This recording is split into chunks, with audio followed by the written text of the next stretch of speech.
எப்படிங்க கலைக்கடைகளை முடிக்கலாமா? இன்னும் முடிக்கலையா? இல்லை.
கலைக்கடன்களை முடித்துக் கொண்டு கர்ப்பகிரகத்திலே போகின்ற போது யாரோ ஒரு தாயாக வந்தவர் மகனே கர்ணா என்று கூறி அழைத்துக் கொண்டு வருகிறாரே. யார் என்று பார்க்கலாமா?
ரதத்தை நிறுத்தடா மகனே கர்ணா, நான் பெற்ற செல்வம் என்று இருக்கிறாயே, யாரம்மா நீங்க? கண்ணே கண்ணே உன்னை பெற்ற மாதவனே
அம்மா மகனே கர்ணா, நான் பெற்ற செல்வம் என்று வாய் நிறைய அழைக்கிறாயே அம்மா, நான் உன் மகன் தான். தாயே கண்ணே, நான் பெற்ற மகனே, நான் பெற்ற செல்வா கர்ணா என்று வார்த்தைக்கு வார்த்தை இப்படி கூறி அழைக்கின்றாயே அம்மா. அம்மா கண்ணே, உங்களுக்கு நான் மட்டும் பிள்ளையா இல்ல இருக்கும்பதாக தெரியாத பிள்ளைகள் இருக்கின்றார்களா? உனக்கு முன்ன யாரும் எனக்கு பிள்ளைங்க இல்ல. நீ தான் முன்ன, சரி எனக்கு பின்னால் இருக்குது. அம்மா எப்படி தெரியுமா?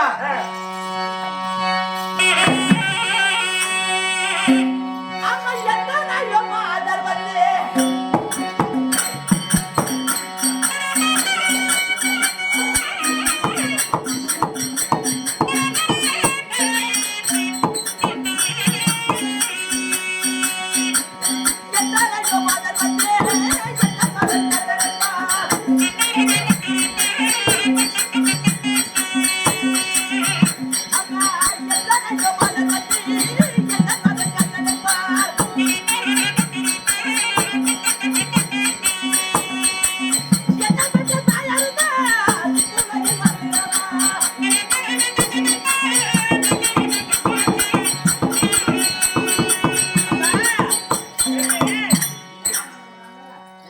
எத்தனையோ மாதர்கள் வந்து நான் பெற்ற செல்வா, நான் பெற்ற மகனே கர்ணா வென்று இந்த கர்ணனை அத்தனை பேர்களும் அனைத்து சுரமான வருவார்கள். சரி, ஏன் தெரியுமா?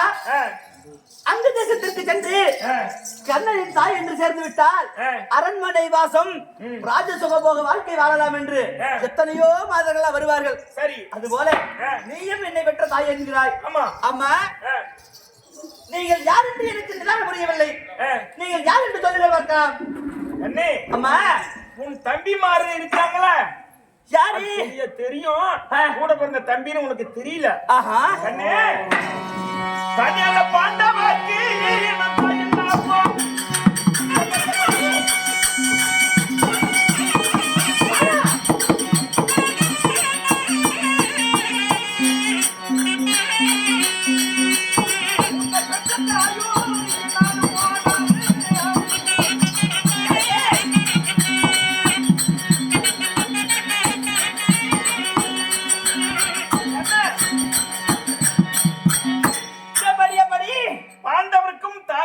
சரி, உனக்கும் நான் தாய் தான். ஆஹா, ஆமா கண்ணே.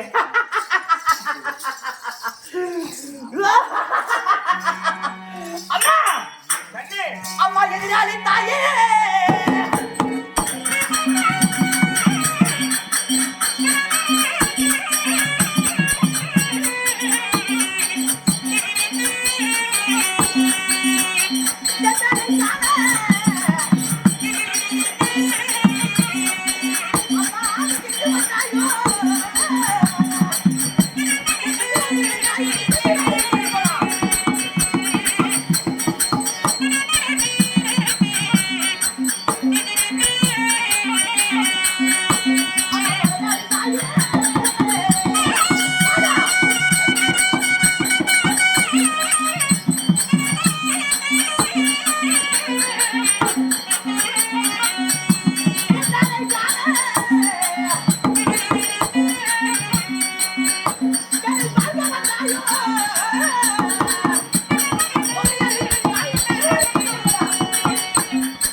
எதிராளியுடைய தாய் வந்து என்னை வந்து மகனை என்று அழைப்பதா?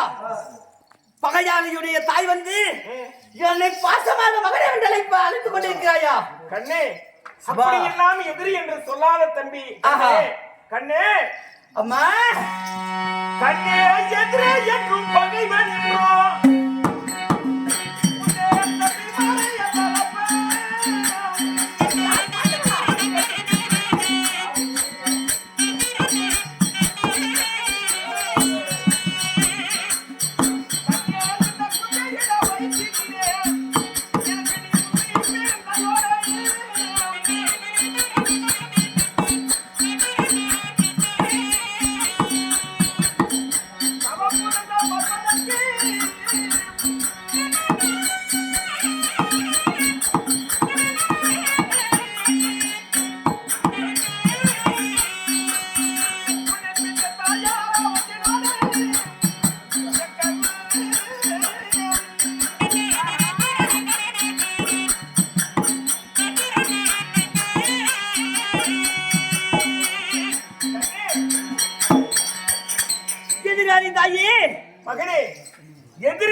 சொல்ல வேண்டாம். ஆஹா கண்ணே, உன் கூட பிறந்த தமையன்மார்கள் 5 பேர். சரி. எனக்கு அவங்களுக்கு முன்பாக முந்தி பிறந்த மகன், என் வயிற்றில் பிறந்த கருணா, நீதாம்மா எனக்கு முதல் சமப்புதல்வன்.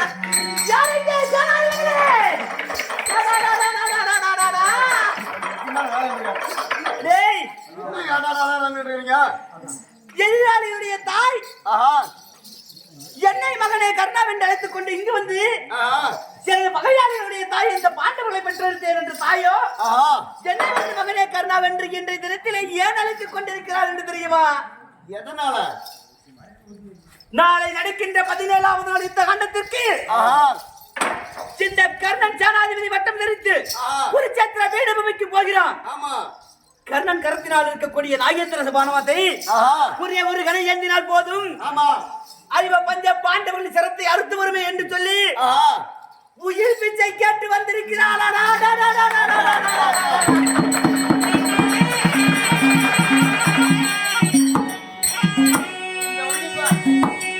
சொந்தத்தை உருவாடுறதுக்கு வந்திருக்குது. ஆஹா, ஆஹா, மகன் மேல் இருக்கும் பாசத்தினால் மகன்களை உயிரை காத்துக் கொள்ளலாம் என்று தஞ்சம் கேட்டு வந்திருக்கிறாள் எதிராளியுடைய தாய். கண்டிப்பா. ஆஹா, கண்ணே, நான் தஞ்சம் கேட்க வரல. சரி.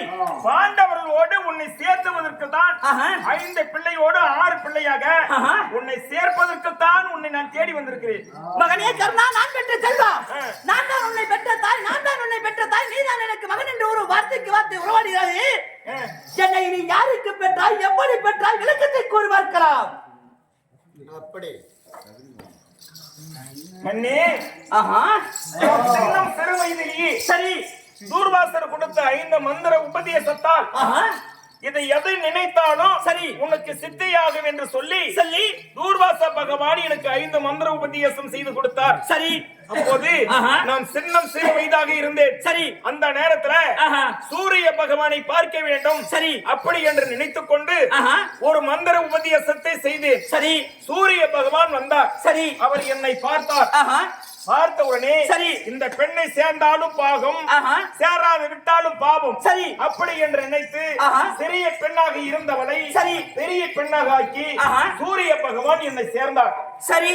சேர்ந்த உடனே அந்த நேரத்துல சரி தேவ பெண்டம் இருவு தாங்காமல் ஒரு ஆண் குழந்தை என் வயிற்றில் நீ பிறந்து விட்டாய். அந்த குழந்தை நான் தான் என்று எப்படி அம்மா உறுதியாக சொல்கிறாய்? கண்ணே, நீ பிறந்த உடனே சரி பார்ப்பவர்கள் எல்லாம் என்னை கேவலமாக நினைப்பார்கள். சரி. பெண்கள் சமுதாயத்துக்கே ஒரு ஏமாற்றம் ஏற்படுவிடுமே. சரி. அப்படி என்று நினைத்துக் கொண்டு உன்னை நான் தங்குவதற்கு சரி ஒரு பேழையை செய்து சரி கங்கையிலேயே போய் பிடித்துக் கொள்ளப்பா, பின்னாடி வந்து உன்னை பாக்குறேன் அப்படின்னு சொல்லி பேழையில் வைத்து உன்னை அனுப்பி வைத்து விட்டேன். சபா சபா சபா தாய்க்குளம் தகைத்திரு வாங்கி நிற்கட்டும். ஏண்டாடே, ஏண்டா ஏங்க இந்த அம்மாவுக்கு ஒரு ஆம்பளை குழந்தை பிறந்துச்சான். ஆமா. அந்த குழந்தைய ஒரு பேர பெட்டியில வச்சு அந்த குழந்தைய ஆத்துல விட்டதா. இந்த அம்மாவே இந்த காலத்துல இப்படி சொல்லி இருக்குதுன்னா இப்ப இருக்கிற பிள்ளைங்க எல்லாம் கல்யாணம் பண்ணிக்கிட்டு போகட்டும், இவங்களுக்கு ஆம்பளை பையன் பொம்பளை பிள்ளைய பிறக்கட்டும். இந்த அம்மா ஆத்துல வச்சு விட்ட மாதிரி அவங்களுக்கு ஏதோ ஒரு குட்டியா கிணறு இருக்காது, குழந்தைய போட்டு கிணத்துல போட்டு உங்க வாத்துல போட்டோம். அந்த மாதிரி எங்கேயும் நடக்க போவது கிடையாது. சரி. பெண்கள் சமுதாயத்துக்கு ஒரு ஏமாற்றம் ஏற்படுமே, சின்ன வயதில் ஒரு பிள்ளையை பெற்று விட்டாலே அப்படி என்று நாடறிய இயேசுவாங்கன்னு சொல்லி உன்னை தலைமறைவாக அனுப்பி வைத்து விட்டேன். என்னைக்கு இருந்தாலும் என் பிள்ளை எங்கேயும் போதான். பெரிய பொண்ணாக்கி சூரிய பகவான் சேர்ந்து விட்டாரு. சரி. சேர்ந்து குழந்தை பிறந்தோடனே சின்ன பொண்ணாக்கி விட்டு போயிட்டாரு. பாக்குறவங்க எல்லாம் சரியா புள்ள பெற்று விட்டாலே அப்படின்னு பாக்குறவங்க கேவலமா நினைப்பாங்கன்னு சொல்லிதான் சரி அம்மா பெட்டியில வச்சு ஆத்துல விட்டாங்க, அனுப்பி விட்டாங்க. வேற ஏதாவது அனுப்பிவிட்டேன், வேற ஏதாவது அடையாளம் வச்சிருக்கீங்க? அந்த குழந்தை பிறந்த குழந்தைக்கு அங்க அடையாளங்கள் பெற்ற தாய்க்கு தானே தெரியும். ஆமா. அந்த அங்க அடையாளத்தை கூறி வைக்கலாம். அம்மா, உன் காதினிலேயே கவச அதாவது குண்டலம், சரி, உன் மார்பிலேயே கவசம் இருக்கும். கவச குண்டலத்தோடு நீ பிறந்தவன் நீ. தாயே, காதிலே குண்டலம் மார்பிலே கவசத்தோடு பிறந்திருக்கிறான் கர்ணன் என்று, அதேபோல கர்ணன் என்று இந்த ஊர் அறியும் உலகம் அறியும். வேற ஏதாவது அனுப்பி வைத்தாயா அம்மா? வேறது என் மகனுக்கு எந்த காலத்திலும் எந்த இடையூறும் வரக்கூடாது. சரி. தாயும் பிள்ளையும் ஒன்னா சேரணும். ஒரு காலத்துல அடையாளம் வேணும். சரி. அப்படி என்பதற்காக என்னுடைய பட்டு பீதாம்பரத்தை கிழித்து உனக்கு நான் போர்வையாக பொத்தி, அதாவது நான் கங்கையில் அனுப்பி வைத்தேன். பீதாம்பரத்தை கிழித்து எங்க போயிடும்? என்னைக்கு இருந்தாலும் நம்ம புள்ள போகாது அப்படின்னு பாதுகாப்பா தான் என்ன ஒண்ணு அனுப்புனேன்.